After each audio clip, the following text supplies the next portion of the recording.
Imagine une nuit sans lumière électrique, seulement le vent qui balaie les tentes. Au centre du campement, quelqu'un prononce un nom trop vaste pour tenir dans une bouche. YHW. Le son se répand comme une braise. Pour certains, c'est le nom du créateur de toutes choses.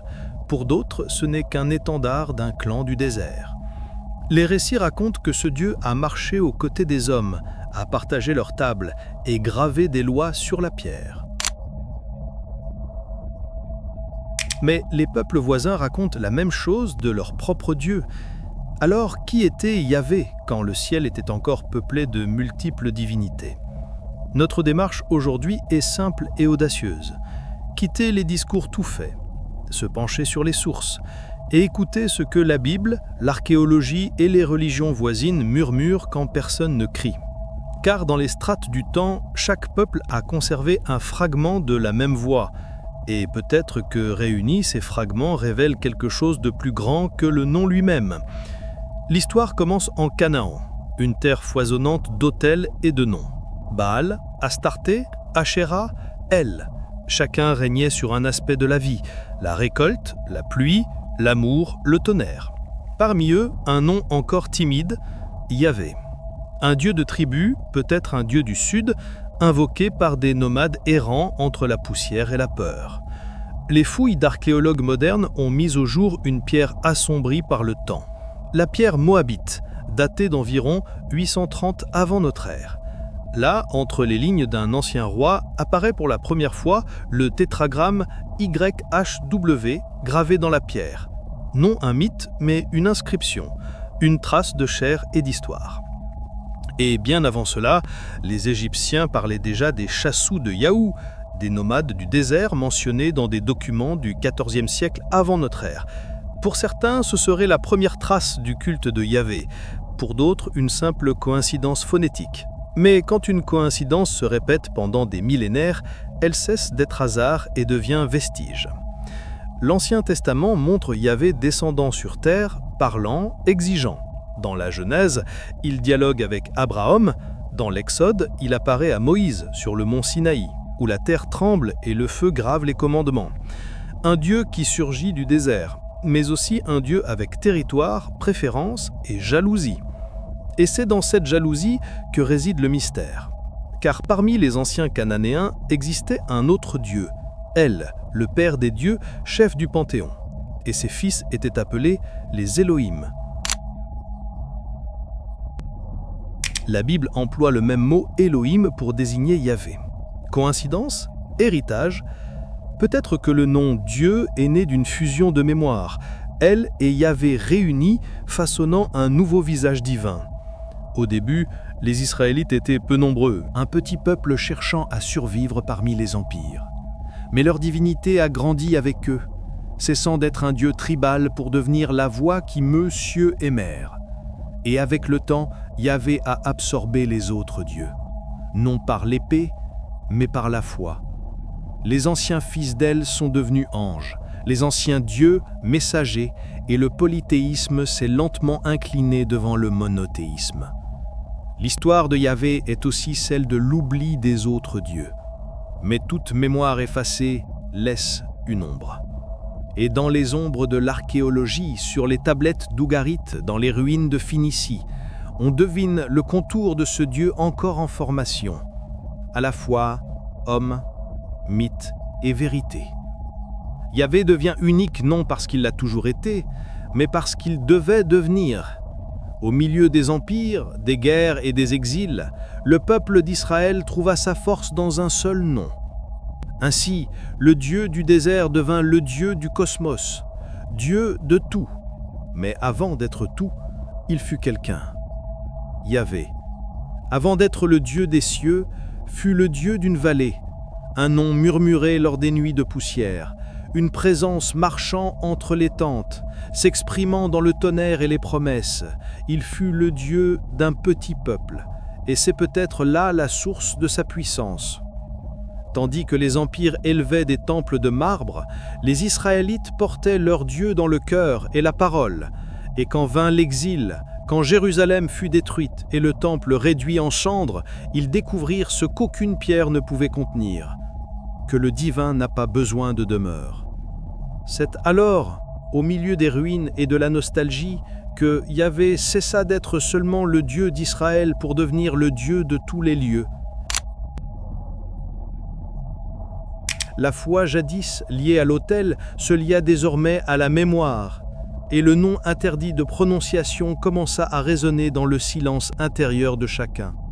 Peut-être est-ce pour cela qu'il a survécu, car un nom gravé dans la pierre peut se briser, mais un nom gravé dans l'esprit continue de respirer. L'archéologie montre la trace, la Bible montre la croyance, mais ce qui soutient le mythe, c'est le temps, ce sculpteur invisible qui transforme l'historique en sacré. Et à la croisée de la science et de la foi, la question résonne encore. Qui est Yahvé? Un ancien dieu des déserts? Un symbole de la puissance d'un peuple? Ou une force cosmique qui se serait révélée sous différents noms à des civilisations qui s'ignoraient? Le désert garde encore l'écho de cette question. Peut-être, si nous écoutons attentivement, nous pouvons entendre le même vent qu'Abraham entendit lorsqu'il décida de suivre une voie sans visage. Une voix qui, d'une certaine manière, parle encore, non d'en haut, mais de l'intérieur. S'il existe un point où le mythe touche la réalité, c'est bien dans les ruines. Parmi les fragments de pierre et d'argile, Yahweh n'apparaît pas comme un dieu lointain, mais comme un élément d'un monde habité par d'autres dieux, des rois et des rituels. Et c'est là que la question prend forme. Yahweh était-il le Dieu suprême dès le commencement, ou l'est-il devenu, façonné par le temps et par le besoin d'un peuple en quête d'un centre? Les textes bibliques racontent une version, mais les tablettes d'Ougarit en murmurent une autre.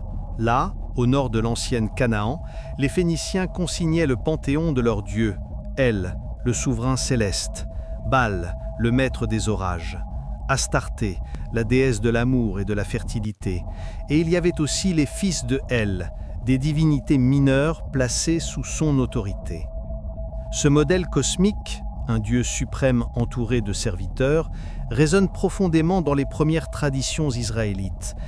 Mais les prophètes, des siècles plus tard, cherchèrent à effacer cet héritage, transformant le conseil des dieux en tribunal d'anges.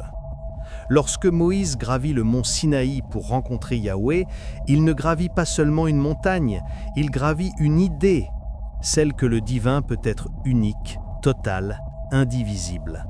Pourtant, même cette révélation porte l'écho d'autres voix plus anciennes. Les Babyloniens avaient Marduk, vainqueur du chaos et ordonnateur du monde. Les Égyptiens vénéraient Amon-Ré, le soleil s'élevant au-dessus de tous les dieux. Et en Sumer, avant tout, régnait Enlil, seigneur des vents, et Enki, dieu des eaux et de la sagesse. Des êtres venus du ciel pour enseigner aux hommes, établir des lois et fonder des civilisations. Dans chaque culture, il y a toujours un Dieu qui descend, un Dieu qui parle, qui guide, qui promet. Seul le nom change. Peut-être ce nom n'est-il qu'un masque pour le même élan humain, chercher un sens aux forces invisibles qui gouvernent le monde. Quand Abraham entend la voix de Yahweh, il se trouve à Ur des Chaldéens, l'une des plus anciennes cités de Sumer. Les fouilles y révèlent des temples, des ziggourats, des prêtres scrutant les étoiles à la recherche de signes. Il est probable qu'Abraham ait grandi en voyant des hommes offrir des présents à des dieux venus du ciel. Alors lorsqu'une nouvelle voix l'appelle, il connaît déjà le langage de la foi. Il ne fait que changer d'interlocuteur. Et ainsi le mythe avance. Non comme un mensonge, mais comme une traduction. Chaque génération traduit le divin dans sa propre langue, à travers sa douleur et son espérance. Le Dieu d'Abraham n'est pas celui de Moïse. Celui de Moïse n'est pas celui de David, et celui de David commence à ressembler au Dieu universel des prophètes. Celui de Jésus parle d'un Père qui n'a ni besoin de temple, ni de vengeance, seulement de présence. Pour comprendre Yahweh dans toute sa profondeur, il faut aller au-delà de la Bible. L'archéologie des idées révèle un constat fascinant. Malgré tous les efforts des textes sacrés pour séparer le divin de l'humain, Yahweh agit comme un être intensément humain. Il éprouve la jalousie, la colère, le regret. Il débat, négocie, punit, console. Ces émotions ne sont pas des faiblesses, Elles trahissent l'origine humaine d'une divinité née au milieu d'hommes réels, à une époque où le ciel et la terre dialoguaient encore sans intermédiaire. À mesure que le monothéisme s'impose, Yahweh cesse d'apparaître sous forme physique. La voix devient lointaine. Le Dieu qui marchait parmi les tentes parle désormais par l'intermédiaire des prophètes, puis des textes, puis du silence. Ce qui était visible devient invisible. Ce qui était personnel devient cosmique. Et de cette disparition naît la foi moderne, la croyance en un Dieu qui n'a plus besoin de descendre car il est présent partout. Mais l'écho des traditions anciennes ne s'est jamais éteint. Les Babyloniens parlaient des Anunnaki, êtres venus du ciel pour instruire l'humanité. Les Égyptiens évoquaient Thoth, le dieu de la sagesse qui donna aux hommes l'écriture et la connaissance. En Grèce, Hermès Trismégiste faisait le lien entre les mondes. Et en Israël, Yahweh aurait transmis à Moïse la Kabbale, le savoir mystique qui dévoile la structure même de l'univers. Peut-être s'agit-il de différentes façons de raconter le même geste primordial, la descente du divin pour éclairer l'humain, la main de l'invisible touchant l'argile de la création. L'histoire de Yahweh n'est donc pas seulement celle d'un Dieu se révélant à un peuple, mais celle d'un peuple apprenant à voir Dieu. Il est à la fois miroir et reflet, maître et énigme. Et plus on l'étudie, plus il semble changer de visage, comme s'il restait toujours un pas devant la compréhension humaine. Car peut-être le mystère de Yahweh ne réside-t-il pas en ce qu'il est, mais en ceux qui l'invoquent, dans l'homme qui prononce son nom et qui, ce faisant, crée Dieu à son image et à sa ressemblance. Il existe un moment dans l'histoire humaine où le sacré cesse de regarder vers l'extérieur pour se tourner vers l'intérieur. C'est l'instant où l'homme comprend qu'il n'est pas seulement une créature, mais aussi le reflet de la création. Yahweh, le Dieu qui parlait autrefois dans le tonnerre, commence à s'exprimer dans la pensée. Le feu du Sinaï s'éteint et celui de la conscience s'allume. Dès lors, le nom interdit n'est plus gravé dans la pierre, mais logé dans la respiration. À chaque inspiration et expiration silencieuse. Le son de YHWH est, en vérité, celui du souffle lui-même, la vie prononçant le divin sans même s'en apercevoir. En retraçant la ligne du temps, on distingue le parcours complet. Un Dieu tribal devenu Dieu universel, une figure historique transformée en idée, et une idée qui se dissout dans l'expérience humaine du mystère. En même temps, on voit l'inverse, l'homme qui se découvre créateur, chargé de nommer l'innommable et de maintenir par la foi l'invisible. Peut-être est-ce là ce qui distingue le Yahvé des anciens textes du Yahvé des prières modernes. Jadis, il marchait dans la poussière et parlait face à face. Aujourd'hui, il se glisse entre les plis de la conscience.